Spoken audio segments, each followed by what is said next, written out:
Diascofoot, le miroir du football de la diaspora congolaise.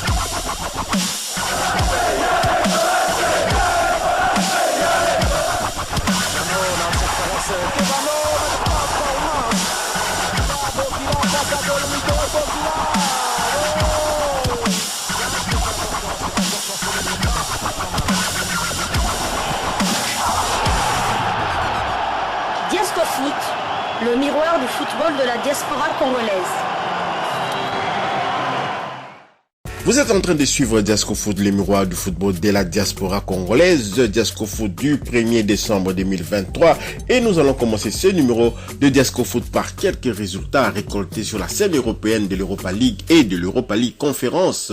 En effet, il y a des internationaux congolais qui étaient en liste et ils ont marqué. Nous allons commencer par l'Olympique de Marseille de Chancel Mbemba Mangulu, les demi-dieux, qui s'est imposé 4-3 sur l'Ajax d'Amsterdam. Donc, je disais, l'Olympique de Marseille de Chancel Mbemba a battu 4-3 l'Ajax d'Amsterdam des Pays-Bas le jeudi 30 novembre dernier, 30 novembre 2023, au stade Vélodrome, en match comptant pour la 5e journée de la phase de groupe du groupe B de l'Europa League 2023-2024. Les deux équipes avaient commencé très fort la rencontre. Les Gabonais Pierre-Emerick Aubameyang de l'Olympique de Marseille avait ouvert le score à la 9e minute sur penalty. Broby lui répond une minute après par l'égalisation, avant que l'international congolais Chancel Mbemba Mangulu d'une tête rageuse à la 26e minute sur corner tiré par Jonathan Klose. Une fois de plus, on vous avait dit ici même dans Diascofoot que Jonathan Klose sur corner trouve souvent Chancel Mbemba Mangulu, et donc voilà, Chancel Mbemba Mangulu avait pu redonner l'avantage au Phocéen Broby. Encore lui, 4 minutes après, le but de Chancel Mbemba va de nouveau remettre les pendules à l'heure. 2 buts partout, score à la pause. Donc voilà, Chancel Mbemba, une fois de plus encore sauveur de l'Olympique de Marseille, mais malheureusement, la formation de l'Ajax avait égalisé. 2 minutes après la reprise, Pierre-Emerick Aubameyang inscrit le 3e but marseillais, son 2e de la soirée, d'un superbe retourné acrobatique. Akpom marquera à la 79e minute de jeu le 3e but de l'égalisateur également. De l'Ajax d'Amsterdam, les buts victorieux marseillais sera l'œuvre d'Aubameyang sur un nouveau penalty dans le temps additionnel de la rencontre. Les gardiens de but de la formation de l'Ajax auraient pu laisser les ballons sortir soit en corner, il aurait pu capter ces ballons, mais il avait relâché les ballons et puis Ismaïla Assar, l'international sénégalais, avait mis sa tête et les gardiens n'avaient pas d'autre choix que de pouvoir lui tomber dessus. Et donc voilà, l'arbitre avait accordé les penalties, donc Aubameyang avait converti ces penalties dans les temps additionnels de la rencontre, précisément à la 93e minute de jeu, 4-3, score final.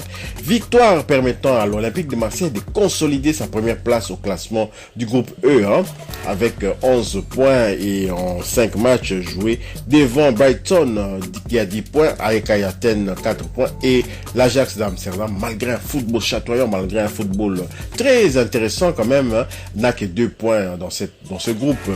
Assuré de terminer dans les 2 premières places du groupe B, l'Olympique de Marseille et Brighton disputeront la première place du groupe lors de la 6e et dernière journée prévue le 14 décembre prochain en Angleterre. Et donc voilà, Chancel Mbemba Mangulu, félicitations. Retenez que les premiers de chaque groupe vont se qualifier directement pour les 8e de finale, tandis que les 2e joueront le tour de barrage additionnel avec les 3e de groupe de la Ligue des champions européens. Donc voilà, il serait mieux pour l'Olympique de Marseille de terminer à la première place, et un match nul suffira donc aux Marseillais du côté de Brighton, et je pense que Brighton va tout faire pour essayer de s'imposer une fois de plus, mais c'est une formation qui joue beaucoup à l'offensive et ça donne la possibilité à l'Olympique de Marseille, parce que lorsqu'une équipe reste derrière, comme à peu près comme la Mauritanie et le Soudan dans les matchs comptant pour les éliminatoires de la Coupe du Monde, vraiment rester en arrière, l'Olympique de Marseille a du mal, mais contre un adversaire qui attaque également, ça ouvre des possibilités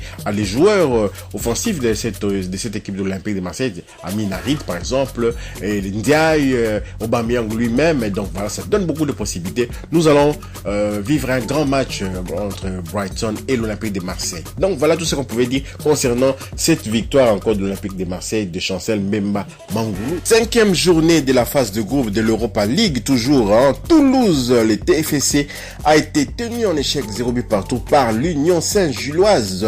Noah Sadik est entré en jeu à la 77e minute de jeu. Noah Sadik et l'Union Saint-Gilloise en Jupiler Pro League à le temps de jeu suivant en 967 minutes et une passe décisive sur 2017 minutes possibles. 21 matchs joués sur 21 matchs possibles. Le prochain match de l'Union Saint-Gilloise en Jupiler Pro League va concerner la 16e journée de cette compétition. L'Union Saint-Gilloise va recevoir les Cercles de Bruges le dimanche 3 novembre 2023 à 19h15 heure de Kinshasa, 20h15 heure de Lubumbashi au stade Joseph Marienne. Donc voilà, Noah Sadik et l'Union Saint-Gilloise ont tenu quand même la dragée haute et à cette formation du TFC et il reste quand même dans la course pour tenter d'accrocher la deuxième place quand même dans ce groupe. Dans ces groupes, vraiment, ça va pas être évident, mais ils vont tenter lors de la 6e journée quand même, ça va être sur leur terrain, ils vont tenter de battre Liverpool de Mo Salah pour essayer de passer quand même, de se qualifier aussi pour la suite. Europa League, toujours pour le compte de la 5e journée de la phase de groupe de cette compétition, les Beşiktaş Istanbul de Jackson Muleka a été taillé en pièces à domicile par le Football Club de Bruges. Jackson Muleka est entré à la 46e minute de jeu pour tenter de l'impossible. Masuaku est toujours convalescent, Arthur Masuaku est convalescent et remplacé dans l'équipe nationale par Joris Kayembe avec bonheur d'ailleurs.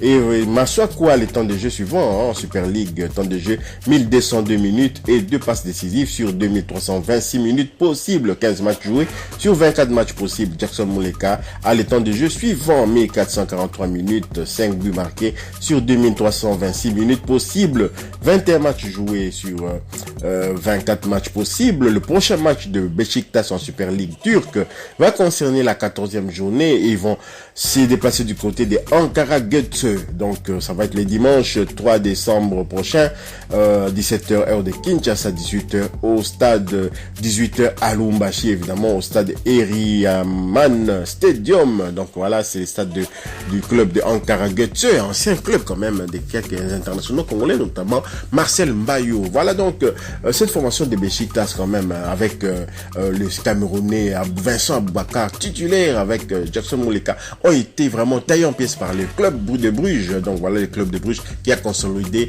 sa place de leader de ce groupe.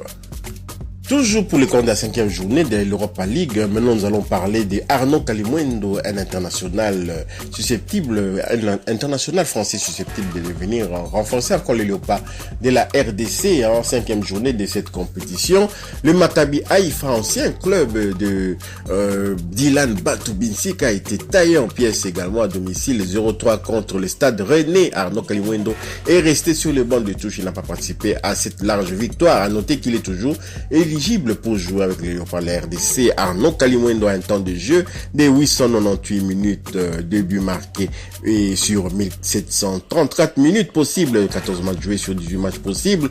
Le prochain match du Stade Rennais en Ligue 1 française va concerner la 14e journée et le Stade Rennais va se déplacer du côté de l'Olympique de Marseille de Chancel Mbemba Mangoulou le dimanche 3 décembre 2023, 20h45 heure de Kinshasa, 21h45 heure de Lubumbashi au stade de Vélodrome, Orange Vélodrome. Donc voilà, Arnaud Kalimuendo, s'il est titulaire, s'il va jouer, il va être opposé à notre Chancel Mbemba international, le demi-dieu, capitaine de la sélection des Léopards de la RDC. Et là, on va pouvoir jauger un peu quand même les niveaux entre un attaquant comme Arnaud Kalimuendo et les défenseurs impeccables Chancel Mbemba Mangoulou. Terminons cette première livraison sportive de Diasco Foot du 1er décembre 2023 par l'UEFA Conference League où Joris Kayembe, l'international latéral gauche de la RDC, s'est illustré en marquant un but dans cette compétition. Il a marqué pour le compte de la 5e journée. La Fiorentina d'Italie a battu 2-1 le KRC Genk de Joris Kayembe le jeudi 30 novembre dernier. En match comptant pour la 5e journée de la phase de groupe du groupe F de l'UEFA Conference League 2023-2024. Pourtant, premier à ouvrir la marque à la 45e minute de jeu par le truchement du latéral gauche congolais Joris Kayembe. Le KRC Genk de Belgique se voit rejoindre au score à la 49e minute avec un but de Martinez Quarta pour la Fiorentina. Un but partout, score à la mi-temps. Donc, après les citrons, Fiorentina va inscrire son deuxième but de la rencontre à la 82e minute de jeu. Dommage, but marqué par Gonzalez, 2-1 pour le club italien. Score au coup de sifflet final. Donc, le résultat nul qui ne fait pas les bonnes affaires du KRC Genk de Joris Kayembe, troisième au classement du groupe F avec 6 points derrière respectivement les leaders. La Fiorentina, donc de la ville de Firenze, qui a 11 points. Les Ferencváros de la Hongrie, qui est deuxième avec 9 points. Le Kurariki Belgrade ferme la marche avec 0 points. Donc, bon dernier. La 6e et dernière journée dans ce groupe prévoit le 14 décembre prochain. 2 rencontres, à savoir Ferencváros va recevoir la Fiorentina et le KRC Genk va jouer contre la lanterne rouge du Kurariki, de Kurariki. Et donc, on va vous donner encore quelques informations concernant quand même Joris Kayembe. Joris Kayembe en Jupiler Pro League a un temps de jeu de 1430 minutes, 2 buts marqués, une passe décisive sur 2684 minutes possibles, 17 matchs joués sur 27 matchs possibles. Le prochain match du KRC Genk en Jupiler Pro League va concerner la 16e journée de la Jupiler League. Le KRC Genk va recevoir la Gantoise le dimanche 3 décembre 2023, 13h30, heure de Kinshasa, 14h30, heure de Lubumbashi, au GGK Arena. C'est plutôt, voilà, c'est le stade, avant on l'appelait ça Crystal Arena, donc le nom change tout le temps, donc voilà. Joris Kayembe défait par la Fiorentina, c'est bien dommage. Si vous avez aimé ce numéro de Diasco Foot concernant quand même les résultats de la scène européenne, de l'Europa League et de la Conference League européenne, toujours de l'UEFA, merci de liker, merci de commenter, merci également de vous abonner pour ceux qui ne sont pas encore abonnés à Diasco Foot, le miroir du football de la diaspora congolaise. Merci d'activer également, c'est très important, la petite cloche de notification afin de ne pas manquer les prochaines vidéos que nous allons mettre en ligne. Diasco Foot vous dit au revoir et à bientôt.